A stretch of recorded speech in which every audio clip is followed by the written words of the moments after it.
Hello everyone, आज के class में हम लोग पढ़ेंगे वॉइस। लेकिन वॉइस पढ़ने से पहले सबसे पहली बात जो मेरे मन में ये आती है वो ये है कि आखिर क्यों पढ़े वॉइस को। आखिर वॉइस पढ़ने से फायदा क्या है, क्या यूज है वॉइस का। क्यों ऑब्जेक्ट को सब्जेक्ट बना दिया जाता है जब हम लोग पैसिव में चेंज करते हैं सेंटेंस को। प्रेजेंट, पास्ट और फ्यूचर के कुछ ऐसे सेंटेंसेस है या इनके अलावा कुछ और भी ऐसे सेंटेंसेस है जिनका तो पैसिव बनाया ही नहीं जाता है। आखिर उसके पीछे वजह क्या है। जब हम लोग पैसिव बनाते हैं तो हु वाले सेंटेंसेस में हु को हुम में बदल देते हैं। आखिर इसके पीछे वजह क्या है। बहुत सारी ऐसी वजहें हैं जिनके बारे में डिस्कशन किया ही नहीं जाता है। वर्ब के थर्ड फॉर्म का हम लोग क्यों प्रयोग करते हैं, नहीं is am are was were का प्रयोग कर दिया जाता है, वाज वेयर का प्रयोग कर दिया जाता है, बीन जोड़ दिया जाता है पैसिव के सेंटेंसेस में। आखिर इन सभी के पीछे क्या वजह है। इन सभी बातों को तो हम लोग समझते हैं नहीं और हम लोग पूरा का पूरा वॉइस ख़त्म कर लेते हैं। जब कॉमन एरर के सामने हमारे सामने जब सेंटेंसेस आती है तो प्रॉब्लम ये हो जाती है कि सेंटेंस जो है वो हम लोग सॉल्व नहीं कर पाते हैं। अगर कोई बता भी दे कि इसमें वॉइस की गलती है ना, फिर भी हम लोग नहीं समझ पाते हैं कि आखिर उसमें वो गलती है क्यों। तो बहुत सारी बातें ऐसी हैं जो कि वॉइस से जुड़ी हुई है। डायरेक्ट सॉल्व करने के लिए दे दिया जाए सेंटेंसेस तो हम लोग तो सॉल्व कर देते हैं, लेकिन कॉमन एरर हमसे सॉल्व नहीं हो पाता है। तो वजह क्या है इसके पीछे, इन सभी चीज़ों को हम लोग यहाँ पढ़ते समय एक एक बातों पर हम लोग डिस्कशन करेंगे और पूरे डिटेल में हम लोग वॉइस को पढ़ेंगे। तो सबसे पहले हम लोग डिस्कशन करेंगे अपने पहले क्वेश्चन पर। हमारा पहला क्वेश्चन है कि आखिर वॉइस का यूज क्यों किया जाए, क्यों किया जाता है वॉइस का यूज, क्या फायदा है वॉइस के प्रयोग करने से, क्यों इंट्रोड्यूस किया गया वॉइस का हमारे लैंग्वेज में। ऐसा तो नहीं है कि शुरू से जब हम लोग इंग्लिश बोलना शुरू किए होंगे उस समय जो है वो वॉइस होगा ही होगा। क्योंकि अभी जब हम लोग वॉइस नहीं अपने इंग्लिश लैंग्वेज के जब हम लोग अपने हिस्ट्री को पढ़ते हैं, स्टोरी ऑफ इंग्लिश में, तो हम लोग देखते हैं कि बहुत सारी चीज़ें जो है वो धीरे धीरे लैंग्वेज में जोड़ी गई। तो वॉइस भी तो उन्हीं में से एक होगा जिसे ज़रूरत पड़ने पर बाद में जोड़ा गया होगा। तो फिर आखिर इस वॉइस की ज़रूरत क्यों पड़ी हमारे लैंग्वेज में। तो देखिए, बात को थोड़ा ध्यान से समझिएगा। जब भी हम लोग वॉइस के सेंटेंसेस को देखते हैं तो इसमें जनरल जो हमारा सेंटेंस होता है उससे अंतर क्या होता है। जो हमारे जनरल सेंटेंसेस होती हैं उसका स्ट्रक्चर होता है subject plus verb plus object, ठीक है। जो हमारा जनरल एक सेंटेंस है उसका स्ट्रक्चर होता है subject plus verb plus object. ये हमारे एक जनरल सेंटेंस का स्ट्रक्चर है। लेकिन जरा सोचिए, थोड़ा इमेजिन कीजिए कि कभी ऐसी स्थिति आ जाए हमारे सामने एक ऐसा सेंटेंस आए जिसमें ये सब्जेक्ट हो ही ना। देखिए, एक सेंटेंस हम आपके सामने लिखते हैं, जरा सोचिएगा। देखिए, बातें जो है वो डिटेल में है, हड़बड़ाने की जरूरत नहीं है। बार बार ये बात हम कहते हैं नहीं कि हमारे आजकल के समय में जो है वो जैसे एक भाग दौड़ सी लगी हुई है। जल्दी से जल्दी जो है वो टॉपिक्स को ख़त्म कर देना है। पूरी तरह से समझ में आए या ना आए, कन्फ्यूजन रहे या ना आए रहे, टॉपिक ख़त्म हो जाना चाहिए। एग्जामिनेशन में किसी तरह से मार्क्स आ जानी चाहिए। तो फिर होता क्या है कि हम लोग जब बातों को अच्छी तरह समझ नहीं पाते हैं तो खुद नहीं जानेंगे तो फिर अपने बाद वाले दूसरों को क्या बताएंगे, ठीक है। एक सेंटेंस है, बिना राम के तो सेंटेंस बच्चे लोग ना शुरू ही नहीं होता है। तो राम नहीं, राइट्स अ लेटर। ध्यान से समझिएगा बातों को। राम राइट्स अ लेटर ये एक सेंटेंस है जिसमें हमारा सब्जेक्ट भी आया हुआ, वर्ब भी आया हुआ, ऑब्जेक्ट भी आया हुआ, ठीक है। अगर आपको ये बात पता चले, जैसे इसकी हिंदी हुई कि राम पत्र लिखता है, राम एक पत्र लिखता है, इसकी ये हिंदी हो गई। अगर आपको ऐसा पता चले कि भाई पत्र लिखा गया है, आपको केवल ऑब्जेक्ट के बारे में जो है वो पता चले कि पत्र लिखा गया है, लेकिन वो पत्र लिखने वाला है कौन उसके बारे में हमें पता ही नहीं है। इमेजिन कीजिए एक ऐसे सेंटेंस का जिसमें केवल हमें काम की ही जानकारी हो, करने वाले की जानकारी ना हो। तो फिर वैसे सेंटेंसेस को तो हम लोग अपने इस जनरल स्ट्रक्चर पर सॉल्व ही नहीं कर सकते हैं। क्यों नहीं सॉल्व कर सकते हैं? इसलिए नहीं सॉल्व कर सकते हैं क्योंकि हमें सब्जेक्ट का तो पता ही नहीं है। तो फिर इस स्थिति में या इस स्थिति से डील करने के लिए या ऐसे सेंटेंसेस को सॉल्व करने के लिए वॉइस का जो है वो इंट्रोडक्शन किया गया, वॉइस का शुरुआत किया गया। बातों को समझिएगा ध्यान से, आखिर वॉइस हमारे लैंग्वेज में आया क्यों? तो वॉइस हमारे लैंग्वेज में इसीलिए आया कि जब हमारे सामने ऐसी स्थिति आए कि हमें सब्जेक्ट का पता ना हो, केवल हमें काम के बारे में ही जानकारी हो, तो वैसे सेंटेंसेस को जब भी हम लोग सॉल्व करेंगे, चाहे हमें वैसे सेंटेंसेस बोलना हो, जब भी हम लोग वैसे सेंटेंसेस को बोलेंगे तो उस स्थिति में हम लोग यूज करते हैं इस वॉइस के रूल का। मेरे ख्याल से बातें समझ में आई होंगी। देखिए, इस अभी जो बातें बताएं इसकी शुरुआत एक परिभाषा रटाकर भी की जा सकती थी कि हाँ वॉइस का परिभाषा ये होता है, ऐसा वैसा, उन सभी को हम लोग समझेंगे। डेफिनेशन निकल करके कहाँ आया, उसके पीछे भी तो कुछ वजह होगी। जब भी कोई डेफिनेशन रटाया जाता है या डेफिनेशन पढ़ाया जाता है तो उस डेफिनेशन के पीछे, उस डेफिनेशन को बनाने के पीछे भी कुछ वजह होती है। ऐसी नहीं कोई परिभाषा रटा दिया जाता है कि हाँ परिभाषा ये रट लो, ये परिभाषा है। उस परिभाषा के बनने के पीछे भी तो कुछ कारण होता होगा। तो ये अभी इस बात को आपने समझा कि आखिर वॉइस का इंट्रोडक्शन किया क्यों गया, क्यों वॉइस का शुरुआत किया गया। ठीक है, अब एक दो सेंटेंस देखिए पहले, उसके बाद की बातें जो है हम लोग करेंगे। ठीक है, जैसे आपके सामने ये दो सेंटेंसेस है, गौर से समझिएगा और पढ़िए, ध्यान दीजिए। Paper should be recycle if possible. Paper should be recycle.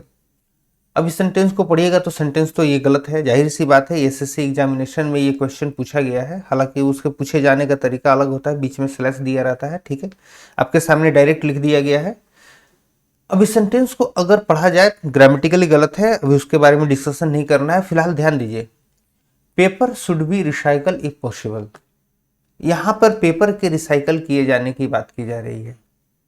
कहता है कि जो पेपर है वो रिसाइकल किया जाना चाहिए, लेकिन ये रिसाइकल करेगा कौन? रिसाइकल करेगा कौन? यानी कि इस सेंटेंस को अगर हम लोग देखें तो इस सेंटेंस में काम करने वाले का तो पता ही नहीं है, लेकिन काम होगा क्या ये हमें पता है कि पेपर का रिसाइकल किया जाना है।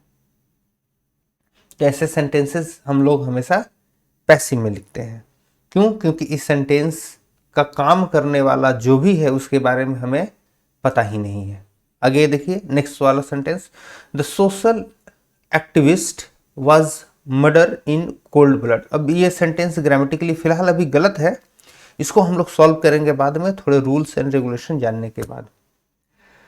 तो इस सेंटेंस में एक काम हुआ है। काम क्या हुआ है कि सोशल एक्टिविस्ट जो है, वो सामाजिक कार्यकर्ता जो है, उसकी मृत्यु हुई है, उसकी हत्या की गई है, लेकिन हत्यारा कौन है? हत्यारा कौन है? हत्यारा का तो पता ही नहीं है। यानी कि ये सेंटेंस इस प्रकार का है कि इस सेंटेंस में हमें ये तो पता है कि काम किया गया है, लेकिन इस काम को करने वाला कौन है इसके बारे में हमें पता नहीं है। तो जब भी हमारे सामने ऐसी सेंटेंसेस आएंगी, चाहे वो ट्रांसलेशन में आए, चाहे वो कॉमन एरर में आए, चाहे वो बोलते समय आए, चाहे वो लिखते समय आए, जब हमारे सामने ऐसे ऐसी सेंटेंसेस आएगी जिनको पढ़ करके आपको ऐसा लगे कि इसमें काम करने वाले यानी कि सब्जेक्ट यानी कि कर्ता का तो पता ही नहीं है, कर्ता का तो जिक्र ही नहीं है, तो ऐसे सेंटेंसेस को हम लोग हमेशा सॉल्व करेंगे पैसिव के रूल्स पर। क्या है पैसिव के रूल्स, इसके बारे में हम लोग डिस्कशन अभी करेंगे। तो मेरे ख्याल से इतनी बातें आप लोगों को समझ में आई होंगी। देखिए, जब हम लोग थोड़ा, इंसान जो है ना थोड़ा स्वार्थी होता है। जब इंसान को ये पता चल जाता है कि पार्टिकुलर कोई काम जो हम करने जा रहे हैं, उस काम को करने से हमें फायदा क्या है, तो इंसान को उस काम को करने में थोड़ा ज़्यादा मन लगता है। तो बात वही है, जब भी आपके सामने कोई भी टॉपिक आए, चाहे वो वॉइस आए, चाहे वो नरेशन आए, चाहे कोई भी टॉपिक आए इंग्लिश का, आप पहले ये तो समझिए कि उसको आखिर हमारे लैंग्वेज में लाया क्यों गया, आखिर हमारे लैंग्वेज में उसका रोल क्या है। बोलते समय, लिखते समय नहीं, हमारे इंग्लिश लैंग्वेज में उसका क्या रोल है। केवल नंबर के पीछे भागना, टॉपिक को जल्दी से खत्म करना, इन सभी के पीछे अगर हम लोग भागेंगे तो वास्तव में हमारी जो नॉलेज है वो अधूरी रह जाएगी। केवल हम लोग बस एग्जाम में पास करना ही सीख पाएंगे, अपने बाद आने वाले जनरेशन को हम लोग कुछ सिखा नहीं पाएंगे। तो सीखने की कोशिश कीजिए। फिलहाल अपने दूसरे क्वेश्चन पर हम लोग चलते हैं। हमारा दूसरा क्वेश्चन था कि आखिर ऑब्जेक्ट को सब्जेक्ट क्यों बनाया जाता है। चलिए आइए उसको भी समझने की कोशिश करते हैं कि आखिर ऑब्जेक्ट को सब्जेक्ट बनाया क्यों जाता है। ठीक है, आइए हम लोग आते हैं फिर से वापस अपने इसी सेंटेंस पर। ये वॉइस वास्तव में उतना हमारा डिफिकल्ट है नहीं जितना इसको डिफिकल्ट बना दिया गया है। तो सेंटेंस देखिए, राम राइट्स अ लेटर। अब बात यहां पर यह आती है कि आखिर जब हम पैसिव बनाते हैं तो ऑब्जेक्ट को सब्जेक्ट बनाया क्यों जाता है।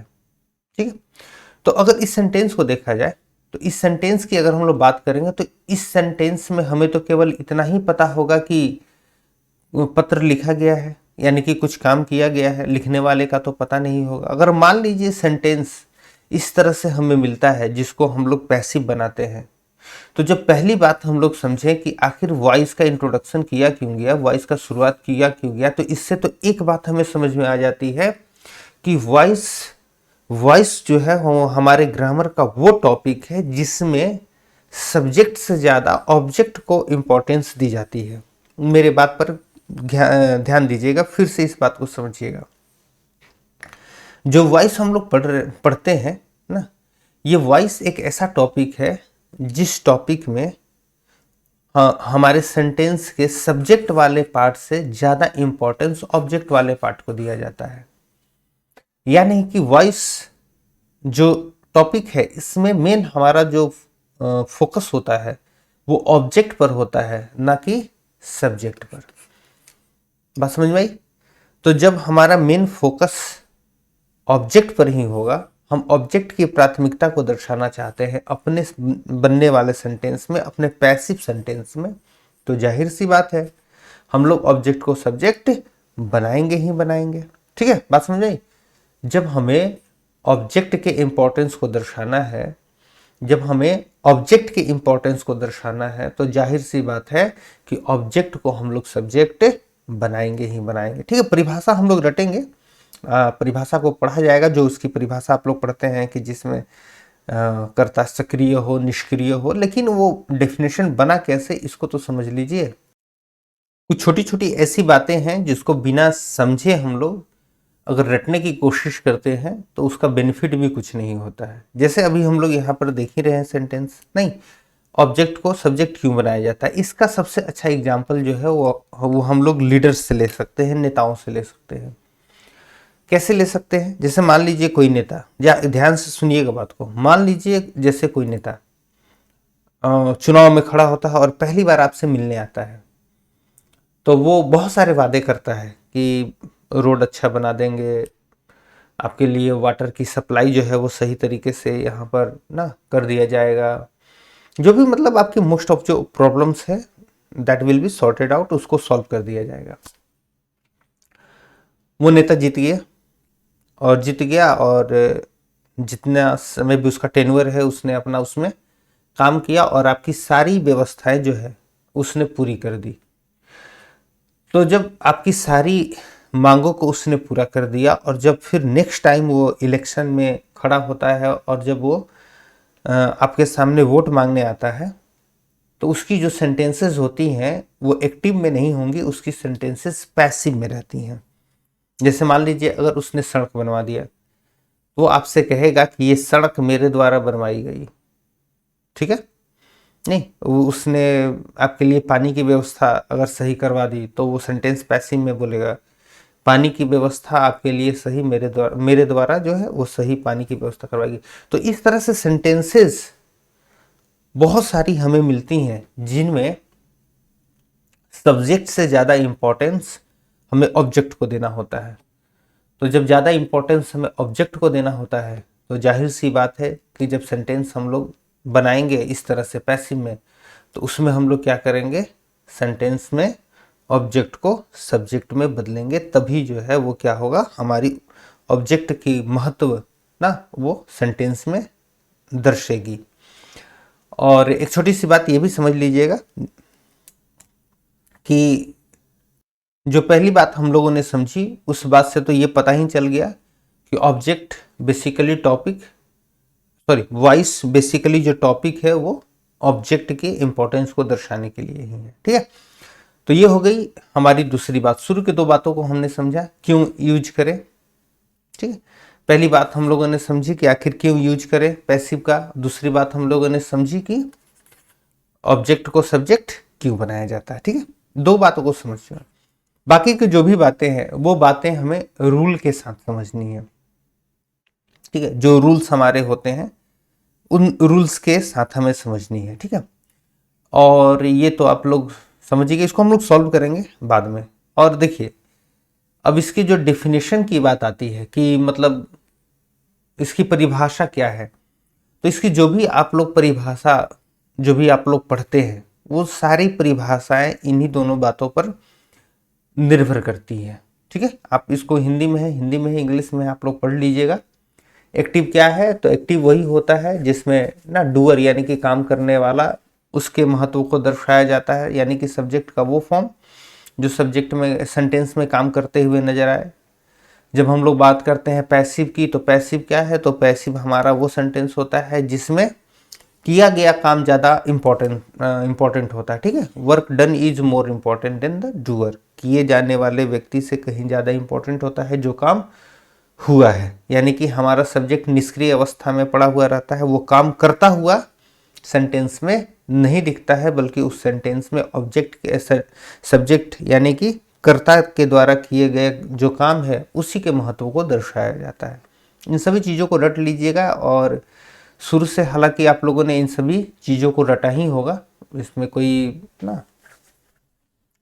तो देखिए, आपके सामने कुछ सेंटेंसेस हैं, इन सेंटेंसेस को जरा हम लोग देखते हैं और इनको पहचानने की कोशिश हम लोग करते हैं कि कौन से हमारे एक्टिव वाले हैं और कौन से हमारे पैसिव वाले हैं। हालांकि रूल जो है उसके बारे में भी हम लोग डिस्कशन करेंगे। ठीक है, इन सेंटेंसेस को आप लोगों ने तो जरूर देख लिया होगा, इसको हम लोग सॉल्व करेंगे, लेकिन उससे पहले जो बेसिक हमारी कुछ रूल्स हैं, जो बेसिक हमारी बातें हैं, उसको जरा समझ लिया जाए। तो जरा देखिए, कुछ बेसिक बातें आप लोग को बताते हैं। सेंटेंस को पैसिव में जब हम लोग बदलते हैं तो करते क्या है। देखिए, जाहिर सी बात है, सेंटेंस हमारा subject plus verb plus object ही रहेगा।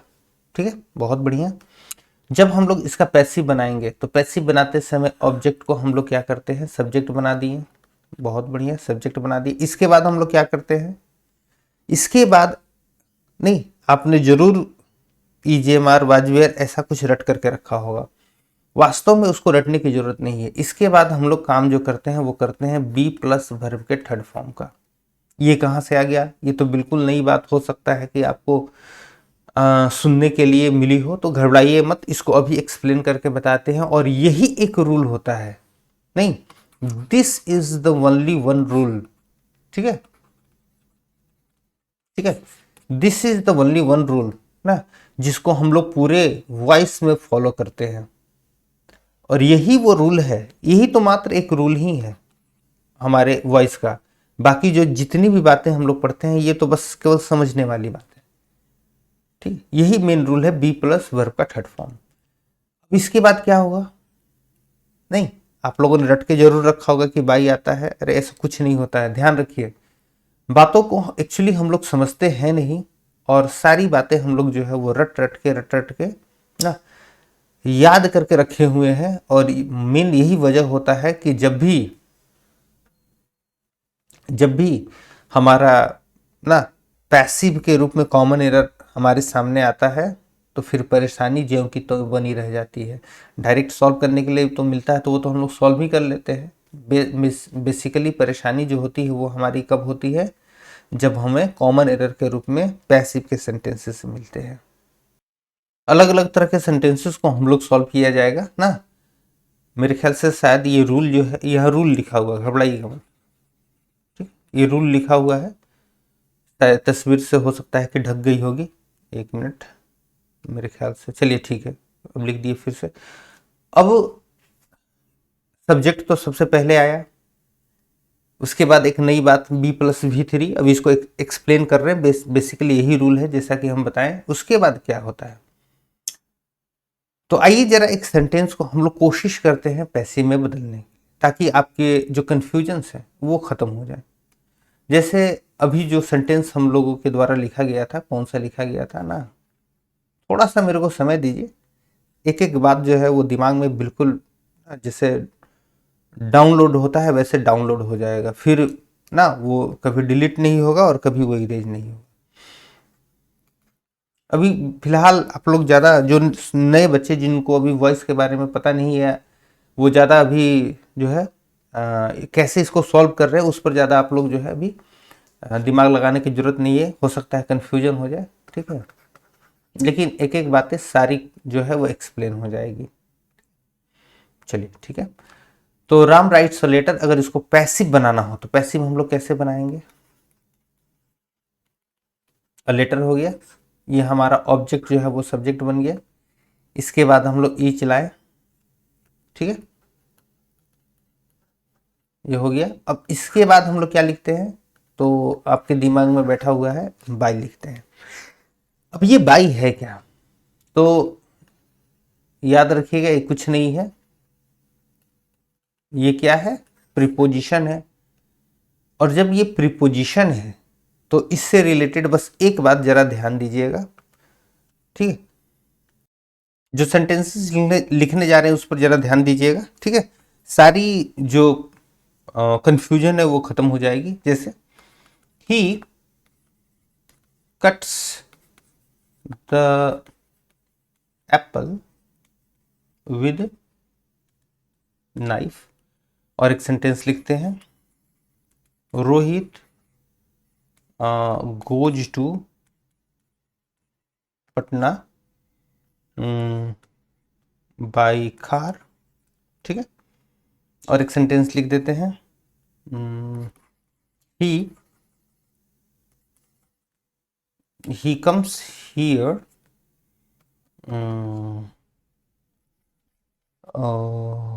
ही कम्स, थोड़ा सा चेंज करना है, ओके, इन कार, ठीक है।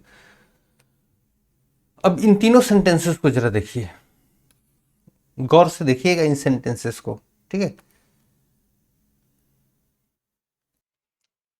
क्या इसमें आपको देख करके पता चल रहा है? तो देख करके पता ये चल रहा होगा, ठीक है, थोड़ा कलर चेंज कर देते हैं। देख करके पता ये चल रहा होगा कि ये इन सभी को जोड़ने के लिए हम लोगों ने क्या किया है, विद, बाय, इन सभी शब्दों का प्रयोग किया है। ये सभी तो प्रीपोजिशन है,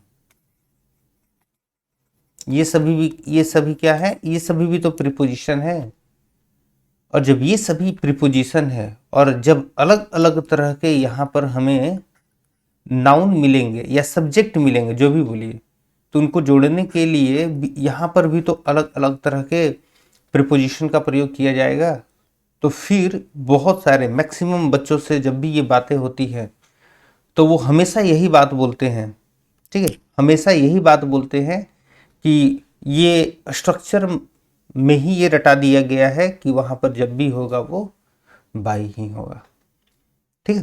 तो ऐसी बातों को रट करके मत रखिएगा कि जब भी वहाँ आएगा हमेशा बाई ही आएगा, क्योंकि वो एक प्रीपोजिशन का शब्द है और प्रीपोजिशन के जो शब्द हैं नहीं, वो डिपेंड करते हैं आने वाले नाउन पर।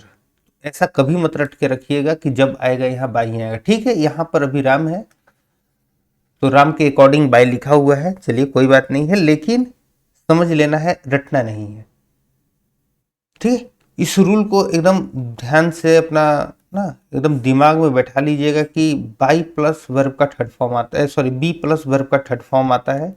ये क्या है अभी हम एक्सप्लेन कर देंगे इसको, ठीक है। उससे पहले एक छोटी सी बात जो है वो समझ लीजिए आप लोग, ठीक है।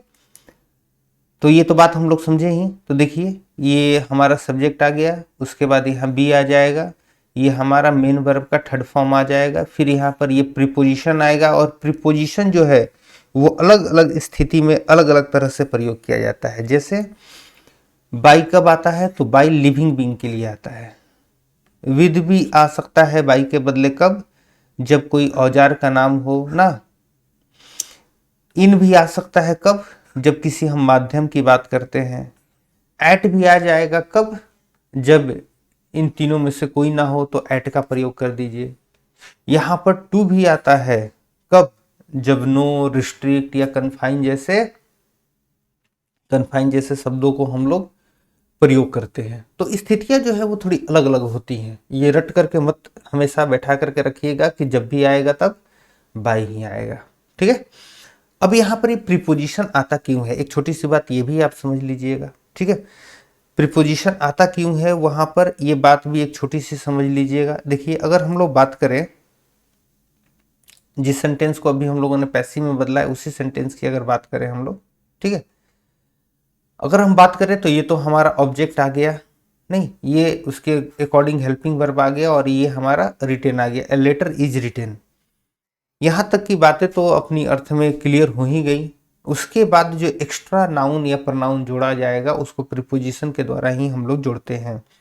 आइए एक छोटी सी बात, थोड़ा सा समय दे दीजिए ना, हालांकि आपका वीडियो जो है ऑलरेडी 26 मिनट का बन चुका है। ठीक है, बस एक छोटी सी बात ध्यान दे दीजिएगा,